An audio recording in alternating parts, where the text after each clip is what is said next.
찬양해 주세요.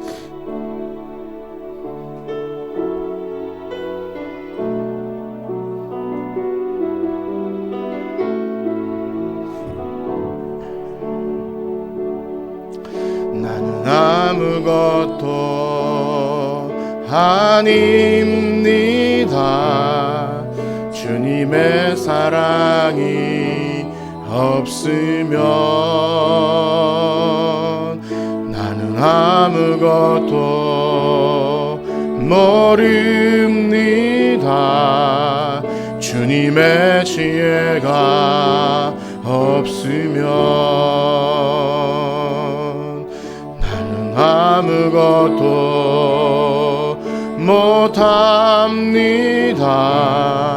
주님의 능력이 없으면 나는 한순간도 못 삽니다. 주님의 생명이 없으면 이제 내가 사는 것 아니요 그리스도 내 안에 사시니 오직 그의 생명이 나의 생명 나의 모든 날들도 주의 것 나는 오직 한 분 바랍니다. 나의 아버지 나의 구원 다시 한번 합니다. 나는 아무것도 아닙니다. 나는 아무것도 아닙니다. 주님의 사랑이 없으면 아멘. 나는 아무것도 모릅니다. 주님의 지혜가 없으면 나는 아무것도 못합니다. 주님의 능력이 없으면 나는 한순간도 못 삽니다. 주님의 생명이 없으면 이제 내가 사는 것 이제 내가 사는 것 아니요 그리스도 내 안에 사시니 오직 그의 생명이 나의 생명 나의 모든 날들도 주 이제 내가 산 것 이제 내가 사는 것 아니요 아니요 그리스도 내 안에 사시니 오직 그의 생명이 나의 생명 나의 모든 날들도 주의 것 나는 오직 한 분 바랍니다. 나의 아버지 나의 구원 아멘. 예, 감사합니다. 다음에 또 불러보기로 하고 우리 이렇게 한번 인사를 나누시는데요. 예, 좀 기니까 잘 들어보세요. 예수님은 우리 죄를 대신하신 하나님의 어린 양입니다. 그렇게 길지 않죠? 다시 한번 읽어드리겠습니다. 예수님은 우리 죄를 대신하신 하나님의 어린 양입니다. 자, 한번 해보십시다. 시작. 예수님은 우리 죄를 대신하신 하나님의 어린 양입니다. 다 아는 내용이지만 외워서 하려니 잘 안 되시죠? 감사합니다. 이제 지난주 1절부터 18절까지는 사도 요한이 너무나 사랑했던 예수님을 소개하면서 이 생명의 복음을 시작하기 전에 서론이라고 말씀을 드렸습니다. 요한복음의 서론 선호로서 하나님이 이제까지 하신 일들에 대해서 그 당시 사람들이 가장 잘 알아들을 수 있는 언어로 이렇게 말씀을 했어요. 그래서 예수님을 표현하는데 태초에 말씀이 계시니라 그렇게 시작합니다. 태초에 예수님이 계시니라로 해도 되지만 태초에 말씀, 로고스인 말씀이 모든 우주 만물을 함께 창조하셨고 하나님과 함께 계셨고 모든 만물이 하나님 예수님 그 말씀으로 되어지지 않은 것이 없다 이렇게 말씀하셨기 때문에 우리가 알고 있는 그 예수님은 우리가 찬양한 그 특성한 예수 그 이름은 2000년 전에 베들레헴 마구간에서 처음 출발한 게 아니라 영원 전부터 하나님과 함께 계신 하나님이신 줄 믿습니다. 예수님이 하나님이시라는 거죠. 그것을 지금 말하고자 함이었습니다. 그런데 그 하나님이신 예수님이 빛으로 세상에 오셨으나 사람들이 알지 못했어요. 알지 못하고 깨닫지 못하는 그런 어두운 가운데 있지만 그러나 역시 그 빛을 영접하고 그 이름을 영접하는 자 곧 그 이름을 믿는 자들에게는 하나님의 자녀가 되는 권세를 주신 줄 믿습니다. 여러분들 하나님의 자녀시죠? 그런데요 이것조차 우리에게서 난 것이 아니고 혈통으로나 사람의 뜻이나 육정으로 난 게 아니라 하나님의 정하신 하나님의 은혜로 된 줄 믿습니다. 그런데 지난주에 이런 표현을 다시 한번 말씀드리고 싶은데 참 특별하게도 그 예수님 사람의 몸을 입고 오신 예수님을 요한이 이렇게 표현합니다. 우리 14절 말씀을 한번 같이 읽어볼 텐데요. 1장 14절입니다. 시작. 말씀이 육신이 되어 우리 가운데 거하심에 우리가 그의 영광을 보니 아버지의 독생하신 영광이요 은혜와 진리가 충만하더라. 아멘.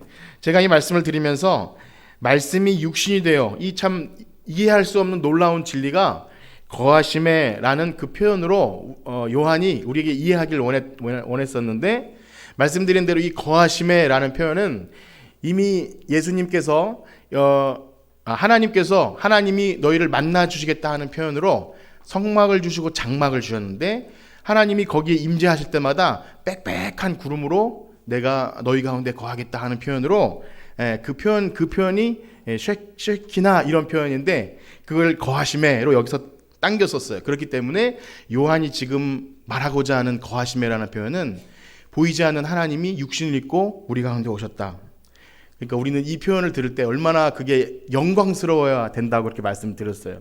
여러분 영광스러우시죠? 그러니까 오늘도 우리가 이렇게 말씀을 듣는 것 예수님에 관해 이야기하고 예수님을 노래하고 그 다음에 여기서 지금 하나님의 영광을 우리가 이야기하고 하는 이 모든 것들이 여러분 사람의 몸을 입고 오신 예수님 그 은혜 가운데 그 충만한 은혜 가운데 우리가 여기 거하는 줄 믿습니다. 그래서 오늘 말씀 들으실 때 그 예수님이 누구신가 그리고 그 예수님이 어떻게 우리의 죄를 대신 지시고 간 하나님의 어린 양인가를 분명히 알고 그 하나님을 높이고 예수님을 찬양하는 우리 모두가 되길 간절히 축복합니다.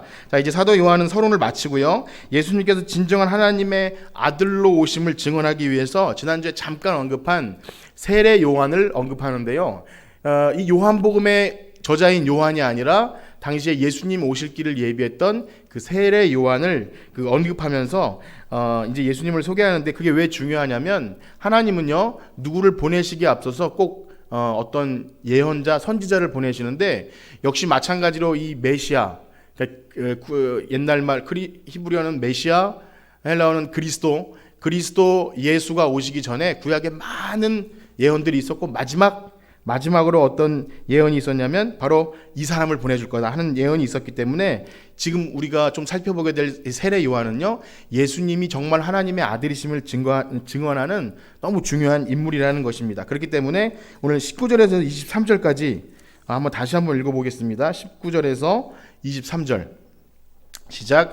유대인들이 예루살렘에서 제사장들과 레위인들을 요한에게 보내어 내가 누구냐 물을 때에 요한의 증언이 이러하니라. 요한이 드러내어 말하고 숨기지 아니하니 드러내어 하는 말이 나는 그리스도가 아니라 한데 또 묻되 그러면 누구냐 네가 엘리야냐 이르되 나는 아니라. 또 묻되 네가 선지자냐 대답하되 아니라. 또 말하되 누구냐 우리를 노는 너에게 대답하라 하라.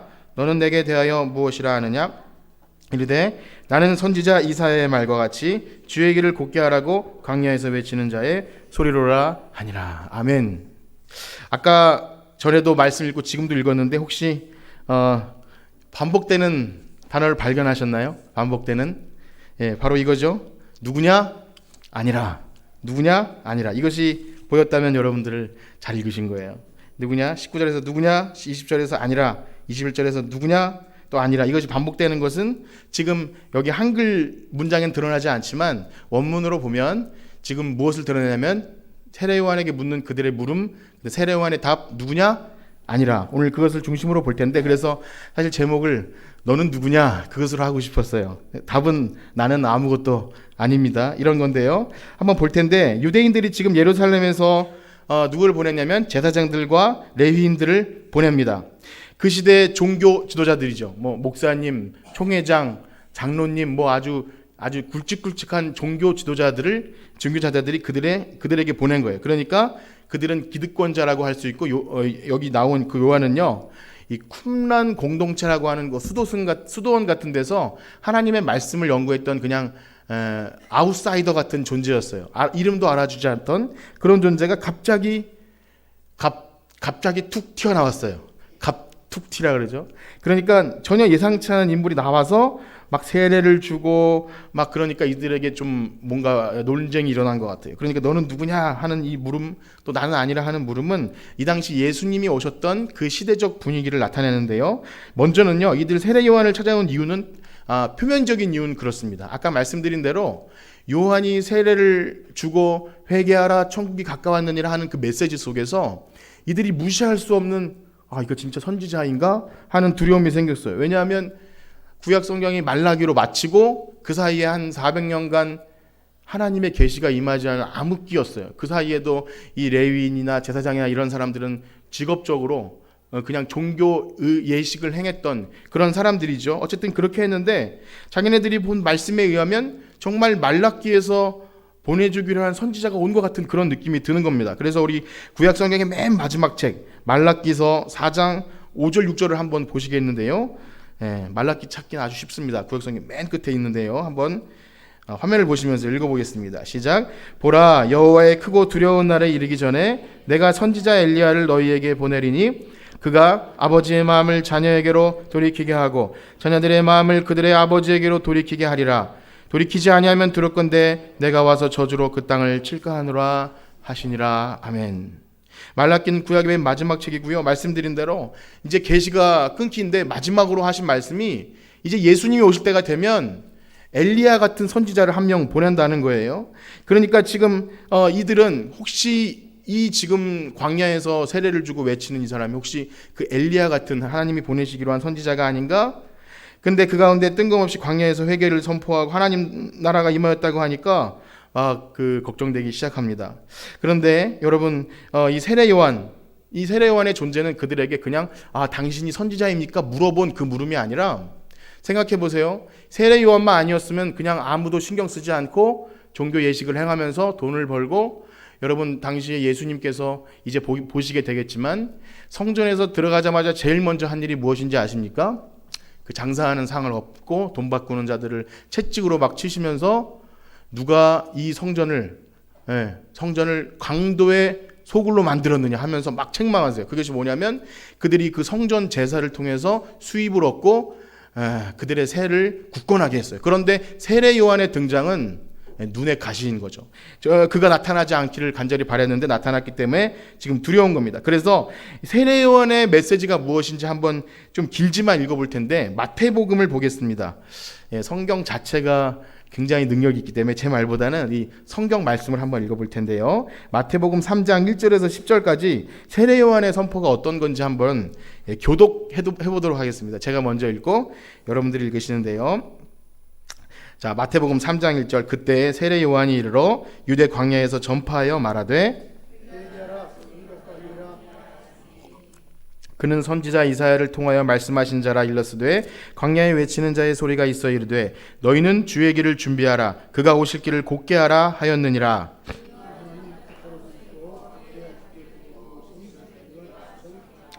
이때 예루살렘과 온 유대와 요단강 사방에서 그에게 나와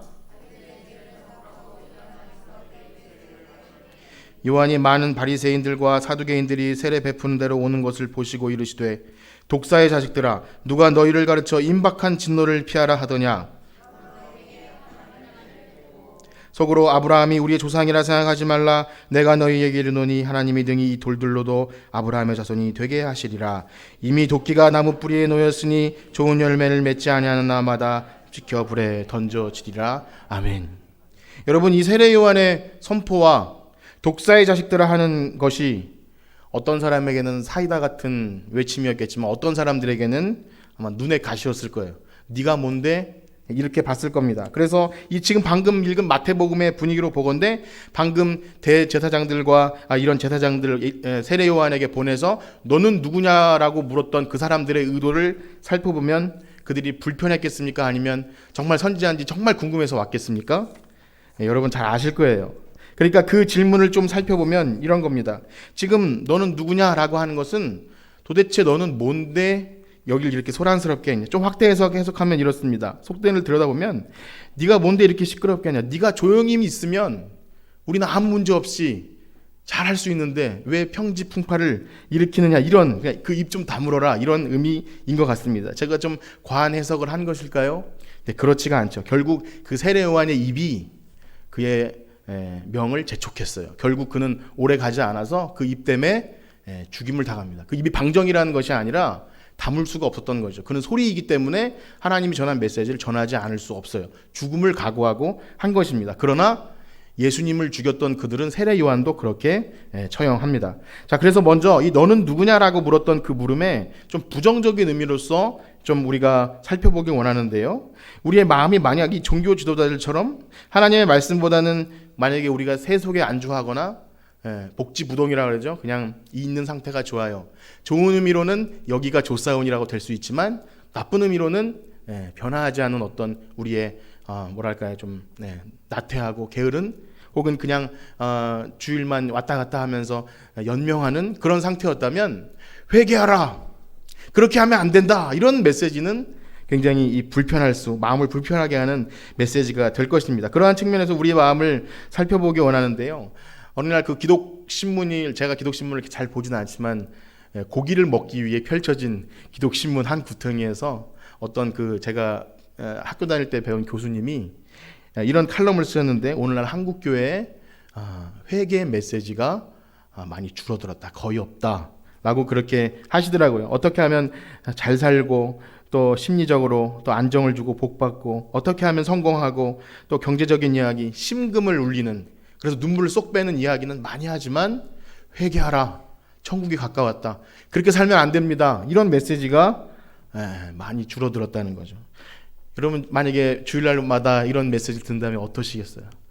목사님 무슨 일이 있으셨나? 뭐 그럴 수도 있는 거죠. 그런데요, 이것은 매우 심각한 위기 상황입니다. 기독교가 우리나라보다 훨씬 더 유럽에서 미국에서 많이 부흥했고 거기서 뜨거운 성령의 역사가 일어나서 우리나라까지 그 불이 던져졌는데요. 그곳에 많은 그 지식인들과 그런 많은 뭐랄까요, 배운 사람들의 그런 복음이 회개와 그다음에 하나님 나라 가까웠다 이런 임박한 하나님의 진노보다 그런 세상에 어떻게 잘 살고 어떻게 좀 럭셔리하고 좀 뭐랄까요, 좀 세상 사람들에게도 문화적으로 접근하고 이런 거에 가깝다 보니 여러분 한국처럼 믿음 새벽 기도 있는데 별로 없어요. 유럽이나 미국이나 이렇게 뭐 전 가본 적은 없지만 그렇다고 해요. 교회가 술집으로 변한다고 합니다. 여러분 우리가 그래서 말씀을 들을 때 이런 임박한 하나님의 진노, 회개하라, 도끼가 나무 뿌리에 놓였다. 그게 무슨 뜻입니까? 나무를 치기 위해서 도끼가 한번 가늠하는 거잖아요. 이렇게 한번 어딜지가 딱 됐다가 탁 치려고 하는 그 순간이 얼마나 위급한 순간입니까? 그러나 우리가 그런 위급한 순간을 느끼고 있는지 한번 생각해 볼 때 그렇습니다. 좋은 말씀 들으면 위로와 격려의 말씀 들으면 다 좋죠. 만약 제가 말씀드린 대로 그렇게 한다면 여러분 예배 그렇게 드리시면 안 돼요. 일어나십시오. 매일 그러면 불편할 거예요. 당연하겠죠. 일주일간 열심히 세상에서 일하다 왔는데 교회 오면 좀 위로와 기쁨과 또 안식을 주는 메시지를 듣길 원했는데 여기서도 우리를 가시방석에 앉힌다면 저도 불편하고 여러분들 불편해서 아마 너무나 힘들 것 같습니다. 그러나 말씀드린 대로 만약에 우리가 그러기에 안주하고 있고 하나님의 메시지가 어떤가에 따라서 우리 매일 성경 보실 때마다 메시지마다 보면 회개할 것이 많고 우리 삶을 돌아볼 것이 많아요.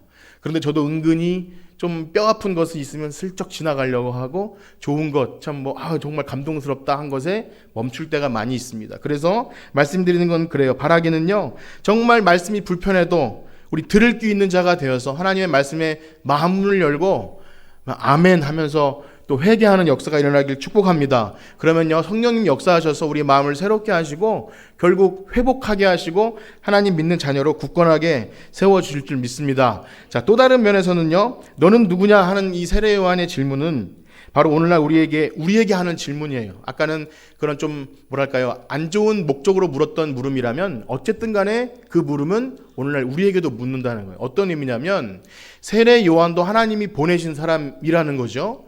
우리도 하나님이 보내신 사람인 줄 믿습니다. 여러분 그런 생각 가져보신 적 있나요? 나도 하나님이 보내셨다. 그러니까 목사님 아니면 어떤 선교사만 보내는 것이 아니라 여러분 교회라는 것이 세상에 보냄받았다라는 의미예요. 교회라는 것은 보냄받은 사도의 의미를 갖고 있는데 그 의미는 뭐냐면 세상에서 떨어진 어떤 수도원에서 사는 게 아니라 이 세상에서 직장과 가정과 또 친구와 어떤 곳에서도 우리는 보냄받은 사람들이에요. 어떤 의미냐면 바로 예수 그리스도를 증거하기 위해 보냄받은 하나님의 보냄받은 사람인 줄 믿습니다. 그냥 그대로 보냄받은 사람들. 만약에 그런 입장에서 본다면 여러분 우리에게 너 누구냐라고 물으면 여러분 뭐라고 대답하시겠습니까? 방금 말씀드린 대로 저는 보냄받은 사람이에요. 이렇게 대답할 수도 있겠죠? 세례 요한은 뭐라고 대답했을까요? 우리 23절 한번 읽어보겠습니다. 요한복음 1장 23절입니다. 시작. 이르되 나는 선지자 이사야의 말과 같이 주의 길을 곧게 하라고 광야에서 외치는 자의 소리로라 하니라. 아멘. 주의 길을 곧게 하라고 광야에서 외치는 자의 소리. 그러니까 외치는 자도 아니고 그냥 외치는 자의 소리. 저는 이렇게 생각이 됐어요. 1절에 출발할 때 태초에 말씀이 계시니라. 말씀은 그 소리를 가장 높인 표현이라면 소리는 그냥 공중에 퍼지고 사라져버리는 그런 그냥 공기의 떨림 그 정도까지 격화시켜서 표현한 거죠. 그냥 그 말씀이 오시기를 준비하는 소리에 불과하다. 그분만 드러내고 예수님만 드러난다면 저는 공기처럼 사라져도 괜찮은 존재라는 거죠. 그래서 오늘날 우리에게 당신은 누구십니까? 너는 누구냐라고 묻는다면 교회 안에 여러 가지 표현이 많이 있죠. 오늘 요한복음에도 봐도 아까 전에 말씀드린 것처럼 영접하는 자 곧 그 이름을 믿는 자들에게는 하나님의 자녀가 된다 그랬어요. 너무 감사하죠. 자녀가 되고 어딘든 또 백성이 되고 군사가 되고 또 이제 요한복음 또 보겠지만 우리를 친구로 삼아 주신다는 거예요. 너무나 우리를 높여주고 좋아하게 해주시지만 사랑해 주시지만 정말 그 하나님의 사랑을 깨닫고 하나님의 명령에 순종하기 원하는 그런 주의 종들을 보면 방금 말씀드린 대로 자신을 종으로 표현해요. 종. 하나님의 자녀 좋잖아요. 하나님의 친구, 하나님 백성 다 좋은데 왜 종입니까? 라고 표현할지 모르지만 요한은요 이 세례 요한은 자기 자신을 뭐라고 아까 읽은 것 같이 그분이 오시면 나는 그분의 신발끈 들기도 감당치 못할 존재입니다라고 자기를 낮춰요. 여러분 다윗은 어떻습니까? 다윗은 왕이잖아요. 구약시대 예수님을 예표할 만한 다윗인데 그가 저를 주님 집에 성전 문지기라로도 줬사오니 거기에 저를 있게 해주십시오. 이런 표현을 했고요.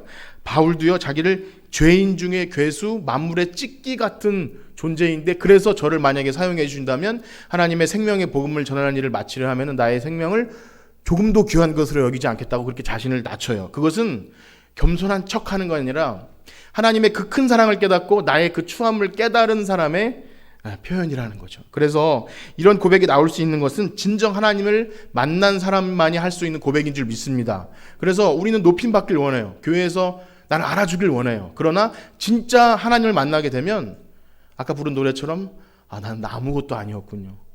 정말 소리 내기도 정말 불편한 존재였군요 라고 된다는 겁니다. 그렇게 우리가 정말 우리를 보내시고 일을 맡기신다면 여러분, 우리는 내 이름이 드러나면 안 돼요. 내 소리가 섞여서도 안 되고, 나는 사라진다 하여도 예수님만 드러나면, 우리의 몸에서 예수님만 드러나면 족한 줄을 믿습니다. 그렇게 세례 요한은요, 너는 누구냐 하는 질문에 계속 아닙니다, 아닙니다를 강조한 이유가 그거예요. 나는 아무것도 아닙니다. 나는 그렇지 않아요. 엘리야도 아니고 당연히 그리스도도 아닙니다. 마지막으로 한 말이 소리입니다. 우리 옆에 계신 분에게 한번 인사합시다. 나는 아무것도 아닙니다. 네. 정말입니까? 아니, 나는 알아줘야지. 나는 아무것도 아닙니다. 저를 무시하세요. 그렇게 말해도 또 무시하면 기분이 살짝 상하잖아요. 그러나 연습해야 됩니다. 나는 아무것도 아닙니다.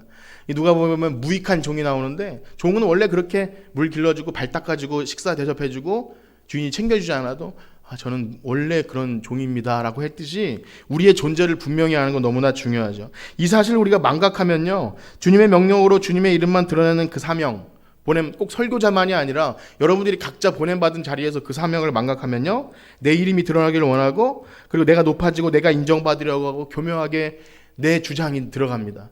주님의 말씀인 척하면서 내 주장이 들어가면요, 나중에 결국 큰 시험에 빠지고 좌절도 경험하게 됩니다. 이러한 유혹 시험은요, 세례 요한에게도 있었어요. 세례 요한이 그냥 나는 아무것도 아닙니다라는 주장 안 했다면 정말 세례 요한교를 만들어도 될 만큼 많은 사람들이 그에게 모였어요. 막 군인들도 오고 정치가들도 오고 막 여러 가지 사람 오니까 당신은 이렇게 하세요, 이렇게 하세요 하면 세례를 보고, 독사의 자식들아, 그래도요 거기 앞에서 엎드리면서 세례를 받은 거예요. 그러니 얼마나 그 위상이 높아지겠습니까? 오늘 한국에 그런 사람이 있으면 어떤 목사처럼 되겠죠. 자기가 원래 그렇게 능력이 있었느냐? 그러나 요한은 그렇게 하지 않고 그 유혹을, 시험을 말씀으로 물리치죠. 예수님도요, 그 구원 사역을 이루시기 위해 왔는데 육신으로 오셨기 때문에 마귀가 예수님을 공격해요. 그 능력을 막 사용하게끔 돌이 떡이 되게 하시고 성전에서 뛰어내리라 하고 그런 걸 시험해요. 그것은 예수님이 할 수 있다 없다 그런 문제가 아니잖아요. 십자가로 죽음의 그 귀한 길을 가셔야 하는데 내 능력을 드러내려고 시키는 그 시험의 유혹인 거죠. 너무 무서운 겁니다. 그래서 주님께서 이를 맡기신 사람마다 그 시험을 겪게 되는 것을 보게 됩니다. 그래서 예수님 하나님의 명령에 순종하여 구원 역사의 마지막은 십자가인데, 십자가를 지지 못하게 하는 예수님조차도 하나님의 명령에 순종해서 하셔야 되는데 능력이 충분하시잖아요. 뭐 돌이 떡이 되게 하는 그게 문제겠습니까? 그러나 그걸 하지 않으셨다는 거죠. 그래서 이 시험은요, 초신자에게보다 어찌 보면 교회 오래 다닌 사람에게, 중직자에게, 목사님, 장로님, 권사님, 정말 교회를 많이 하는 사람들에게 이러한 시험이 있는 것 같아요. 은근히 자기 자신이 드러나죠. 많은 일을 했기 때문에 그걸 알아주지 않아도 돼라고 말하지만 진짜 안 알아주면 좀 마음이 약간 섭섭할 수밖에 없는 우리의 연약한 모습이죠. 그리고 내가 한 일에 대해서 올바른 결과가 나오지 않거나 그 평가가 절하되거나 아니면 애매한 결과를 대었을 때 굉장히 우리 자신이 무너져요. 저도 정말 보잘것없는 설교자이지만 굉장히 그런 시험에 굉장히 많이 빠지는데, 정말 뭐랄까요, 참 부끄러운 고백을 하나 하면, 이제 좀 졸음을 깨시네. 부끄러운 고백을 하나 하면, 제가 매주 설교한 것을 우리 교회 홈페이지 동영상을 올리고 있어요. 제가 설교한 거 제가 이제 녹화만 부탁하고 올리니까 얼마나 그렇겠어요. 아무도 보는 사람도 없는데. 그런데 올리면서 은근히 조회수를 봅니다. 조회수라는 것은 이걸 도대체 몇 명이 봤을까? 어떨 때는 한 달이라도 한 2개, 조회수 2개. 하나는 제가 본 거고, 그런데 어느 날 어떤 권사님께서 성경 공부 시간에 우리 교회 유튜브 검색하니까 나오더라고요. 그래서 네, 권사님 나와요. 좀 검색해서 한번 봐주세요. 뭐 구독이나 이런 거는 말씀 안 드렸고, 제가 그런 말씀 드리는 이유는 은근히 제 설교를 들으세요, 이런 말이죠. 많이 부끄럽습니다. 이런 말을 들으면 너무 부끄러운데, 그래요. 우리가 소리에 불과한데 나를 알아주길 원하고 내 것 좀 들으시죠, 이런 말이 얼마나 부끄러운지, 초라하게 되는지 모릅니다. 주님만 드러나시면 되는데 그 일의 결과도 그래요. 뭐라도 했다면 그게 좋은 결과가 나와야 되는데 별로 안 좋게 들리면 굉장히 섭섭해서 하지 말걸. 전에도 그런 말씀 드린 거예요. 하지 말걸. 혹은 막 이렇게 문제가 발생하고 그러면요, 아주 능력 있는 엘리야라고 구약에 굉장히 능력 있는 선지자가 있는데, 하나님이 엄청난 일을 그에게 시키서요. 막 비가 안 오게 하셨다가 비가 오게 하셨다가 막 불이 사르게 하셨다가, 그런데 아합과 이세벨이 변화가 없이 자기를 죽이려고 하니까 도망가서 하는 말이 하나님 저를 죽여주세요. 그 말이 얼마나 교만한 얘기입니까? 시킨 대로 하면 되는데. 그래서 저도 그런 생각을 이렇게 하는 거예요. 나만 없으면 되나? 막 이런 생각이죠. 이게 얼마나 교만한 생각인지 모르는데 시킨 대로 하면 되는데 나만 없으면 되나? 이런 생각. 또 부끄럽습니다. 어쨌든 그런 마음들이 내가 소리임을 망각하고 무언가 된양 착각하기 때문에 벌어지는 일 같아요. 그래서 그런 말씀 드립니다. 우리는 정말 소리에 불과한 줄 믿습니다. 주님이 명령하신 걸 순종하고 그 소리를 내면 돼요. 복음을 전하고 듣든지 아니 듣든지 전할 때 그가 돌아오든지 안 돌아오든지, 우리 이제 전도하는 권사님들 계시는데 듣든지 아니 듣든지 혹은 그가 열매를 맺든지 안 맺든지 그건 하나님이 하실 것이고 우리는 그 명령에 순종하는 어린 양 따라가는 우리들인 줄 믿습니다. 자, 이러한 세례 요한이 이제 그렇다면 자신이 어떻게 그분을 알게 됐는지, 사실은 세례 요한은요 예수님이 친척지간이에요. 그래서 예수님보다 6개월 먼저 태어난 세례 요한이기 때문에 그의 존재를 알았지만 그가 하나님의 아들인 줄 몰랐어요. 좀 그랬는데 어느 순간 알게 됐는지를 얘기하게 됩니다. 그래서 그가 만나게 될 때 정말 이분이 세상죄를 지고 가는 하나님의 어린 양이구나 이걸 깨닫는 순간을 얘기하는데 그 부분이 29절에서 34절입니다. 한번 같이 읽어보겠습니다.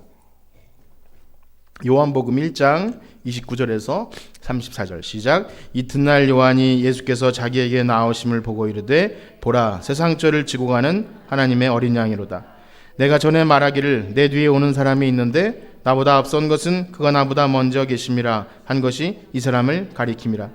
나도 그를 알지 못하였으나 내가 와서 물로 세례를 베푸는 것은 그를 이스라엘에 나타내려 함이라 하니라. 요한이 또 증언하여 이르되 내가 보매 성령이 비둘기같이 하늘로부터 내려와서 그의 위에 머물렀더라. 나도 그를 알지 못하였으나 나를 보내어 물로 세례를 베풀라 하신 그이가 나에게 말씀하시되 성령이 내려서 누구 위에든지 머무는 것을 보거든 그가 곧 성령으로 세례를 베푸신 이인 줄을 알라 하셨기에 내가 보고 그 하나님의 증언하였노라 하니라. 아멘. 읽기만 해도 무슨 내용인지 아실 거예요. 사도 요한도 주님의 길을 예배하러 왔지만 예수, 그러니까 목수 요셉의 아들 예수라는 자가 하나님의 아들이신 줄 몰랐던 거예요. 그런데 그가 세례를 베풀 때 하나님의 음성을 주신 것 같아요. 가서 세례를 베풀어라. 세례를 베풀다가 보면 그 위에 성령이 임하는 것을 보게 될 건데 그분이 바로 너는 물로 세례를 주었지만 성령으로 세례를 주실 분이다. 바로 예수님이라는 것을 알려주셨어요. 그러니까 놀라운 장면이 벌어진 거죠. 역시 그 장면을 한번 읽어보겠습니다. 방금도 읽었지만 마태복음에 자세히 기록되어 있는데 마태복음 3장 16절 17절 읽어보겠습니다. 시작. 예수께서 세례를 받으시고 곧 물에서 올라오실새 하늘이 열리고 하나님의 성령이 비둘기같이 내려 자기 위에 임하심을 보더니 하늘로부터 소리가 있어 말씀하시되 이는 내 사랑하는 아들이요 내 기뻐하는 자라 하시니라. 아멘. 여러분, 제가 서두에도 그 성막 얘기 드리고 그 거하심회가 얼마나 영광스러운지 말씀드렸지만 이 장면도요, 사람이 그 장면을 목격했다면 너무나 영광스러운 삼위일체 하나님을 동시에 목격하는 장면이에요. 예수님이 육신으로 계셨죠. 하늘에서는 음성이 들립니다. 이는 내 사랑하는 자요 기뻐하는 자라. 막 음성이 들리는데 성령님이 비둘기처럼 내렸다는 거예요.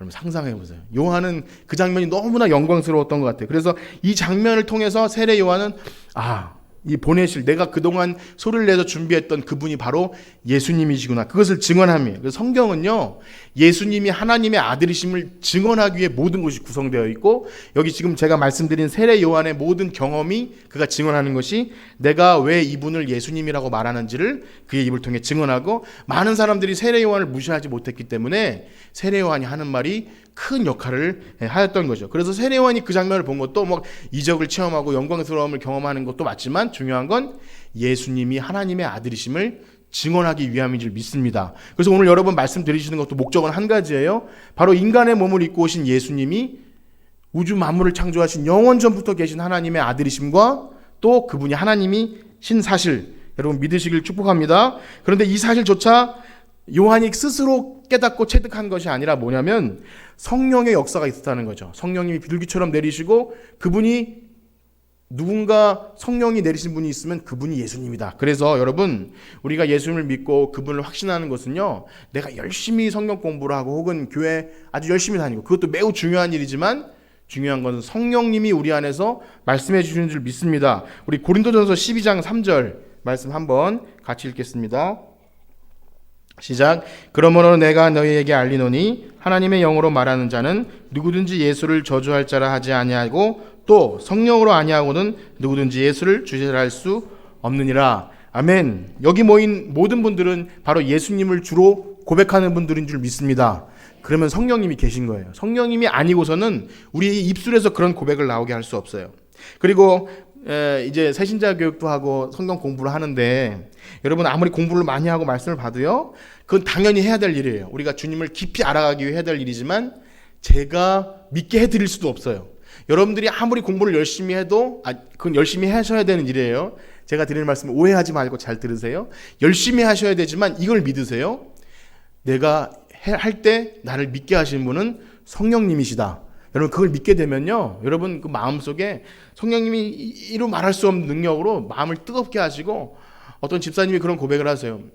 어떤 적용보다 예수님이 세상 죄를 지고 가는 하나님의 어린 양이다, 이 문장을 볼 때 그게 너무 마음에 와닿았다는, 그거 하나님이 주시는 마음이죠. 그래서 혹시 나는 잘 모르겠다 하시는 분들도, 혹은 나는 믿음이 뭔지 내 마음에 뭔가 뜨거운 것이 없다 하시는 분들도요, 그 마음조차 하나님이 주시는 거예요. 성령님이 아니고서는 교회 발걸음을 한다는 것 자체도 말이 안 되고, 성경 공부를 한다는 거 말이 자체가 안 돼요. 성경을 펼치는 것도 말이 안 돼요.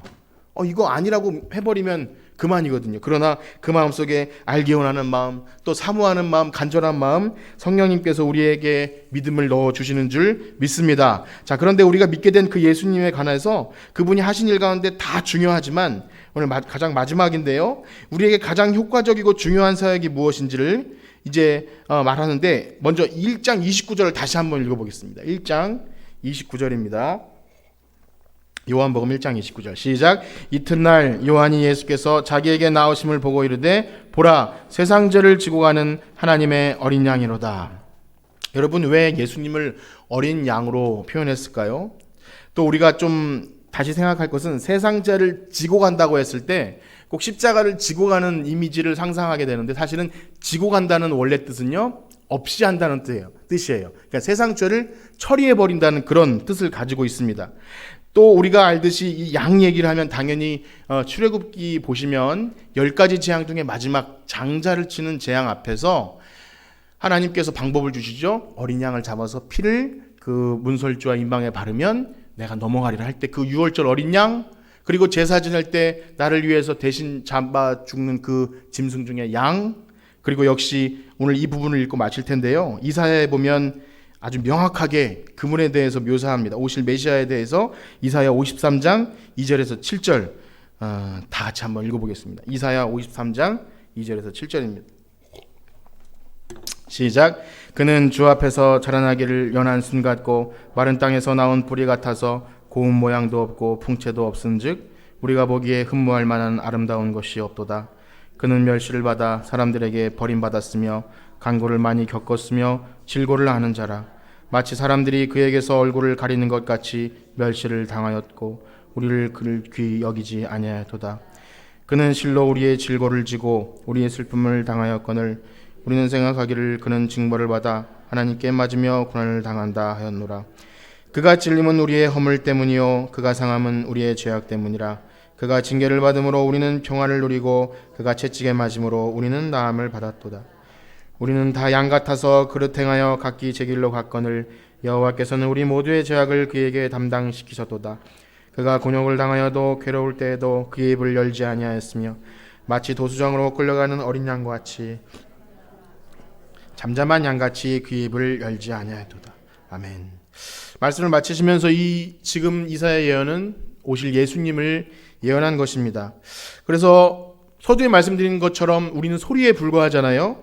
그 하나님의 저주를 받아 진노를 받아 죽어 마땅한 그런 아무것도 아닌 사람에게도 불구하고 주님은요 친히 그것을 다 아시면서도 어린 양이 되셔서 우리를 위해서 십자가를 지신 줄 믿습니다. 그래서 우리가 예수님 당하신 고난은요 다 나 때문이에요. 내가 소리내었고 내가 하나님을 멸시하였고 했던 그 모든 것을 다 아시면서도 당한 거죠. 주님은 오히려 우리는 소리를 내었지만 주님은 오히려 아무 말씀도 안 하시고 도살장으로 끌려가는 양처럼 그 죄를 다 담당하십니다. 이 주님을 기억하고 묵상할 때 우리가 입을 벌벌 떠드는 것이, 저도 한 주간 지내면서 얼마나 많은 말을 하고 많은 생각을 하고 했지만 이 말씀 앞에 얼마나 초라해졌는지 몰라요. 내가 내는 소리, 나의 변명, 이런 것들이 얼마나 초라한지. 아무 말도 없이 잠잠히 도살장으로 끌려갔던 예수님을 기억할 때 우리가 할 수 있는 말은, 주님, 저는 아무것도 아닙니다. 주님 말씀에 순종해서 그렇게 주님처럼 살아가겠습니다. 우리 그렇게 고백하길 원하며 이 찬양 드리고 마치겠습니다. 보라, 세상 죄를 지고 가는 하나님의 어린 양. 우리 찬양 드리고 기도하고 마치겠습니다.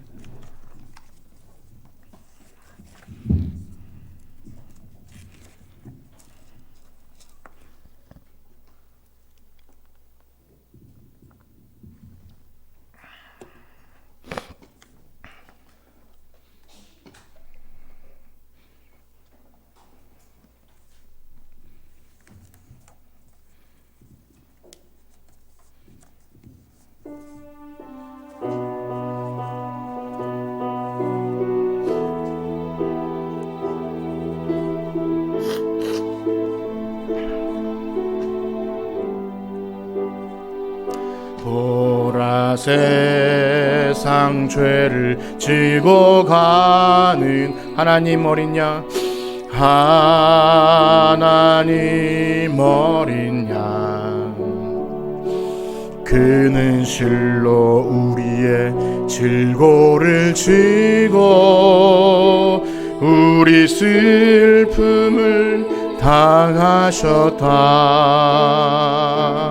보라, 세상 죄를 지고 가는 하나님 어린 양,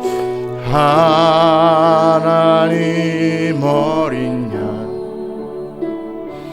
그는 실로 우리의 질고를 지고 우리 슬픔을 당하셨다. 그가 찔림은 우리의 허물, 우리의 허물 인함이요, 그가 상함은 우리의 죄악, 우리의 죄악 인함이라.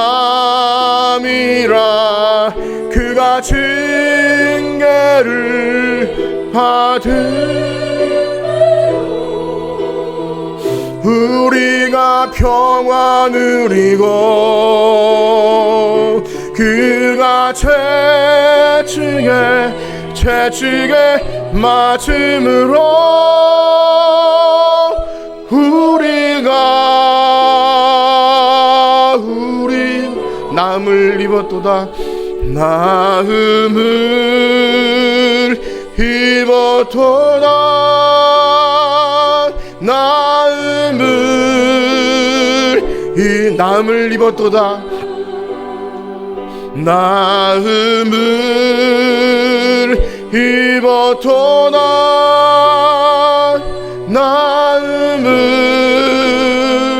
나음을 입었도다. 나음을 입었도다. 나음을 입었도다. 우리 들으신 말씀 가지고 함께 통성으로 기도하고 마칠 텐데요, 정말 우리가 우리의 소리를 낸다는 것이 얼마나 추하고 미련한 일인지 다시 한번 깨닫습니다. 우리는 소리에 불과한 것이요, 주님의 길을 예비하러 보내신 주님의 명령을 따르는 사람들인 줄 믿을 때 우리를 위해서 말없이 십자가 주신 예수님을 기억하며 우리도 주님 명령에 순종해서 어린 양 따르는 그러한 사람들 되기를 간절히 원합니다. 이러한 마음 가지고 우리 주님의 이름 성을 부르짖고 기도합니다. 주여, 주여, 주여. 하나님 감사합니다. 우리의 많은 말들이, 우리의 많은 소리들이 얼마나 많은 문제를 일으키고 얼마나 내 자신의 의로움을 드러내는지 모릅니다. 그러나 하나님, 우리를 위해서 우리의 질고를 하시고 우리의 허물과 우리의 죄악을 위해서 말없이 도살장으로 끌려가신 우리 하나님 어린 양 예수님을 기억할 때 우리가 무슨 말을 할 수 있겠습니까? 하나님, 우리의 입술을 봉하게 하시고 우리의 많은 말보다 예수 그리스도를 높아지게 하시고 우리를 위하여 친히 십자가 지신 예수님을 기억할 때 그의 명령에 순종하여 어린 양 따르는 우리들이 되게 하여 주시옵소서. 한 주간 살아가는 동안도 우리 보냄받은 주님의 백성임을 잊지 않게 하여 주시옵소서. 우리가 어느 자리에 있든지 그것은 바로 예수님이 우리를 위해서 십자가 지신 예수님이 우리를 보내신 것이라는 것을 기억하며 거기서 예수 그리스도의 사랑을 증거하고 거기서 십자가 사랑을 증거하고 하나님의 놀라운 복음을 증거하는 삶을 살아갈 때 나의 이름은 사라진다 할지라도, 나는 없어진다 할지라도 오직 예수 그리스도만 내 몸에서 존귀히 드러날 때 하나님 영광 홀로 받으시옵시고 종별시 천대 십자가는 제가 지고 가오리니 주님 영광 홀로 받아 주시옵소서. 하나님 감사합니다. 예수 그 이름을 증거하기 위해서 우리의 생명을 아끼지 않고 날마다 살아가는 우리 모두가 되게 하여 주시옵소서. 아멘. 감사합니다. 기도하겠습니다. 이제는 우리 주 예수 그리스도의 은혜와 하나님의 무한하신 사랑하심과 성령님의 교통하심이 예수님을 높이고 우리는 사라진다 하여도 오직 예수님만 존귀되기를 원하는 성천교회 성도들 머리머리 위에 이제로부터 영원토록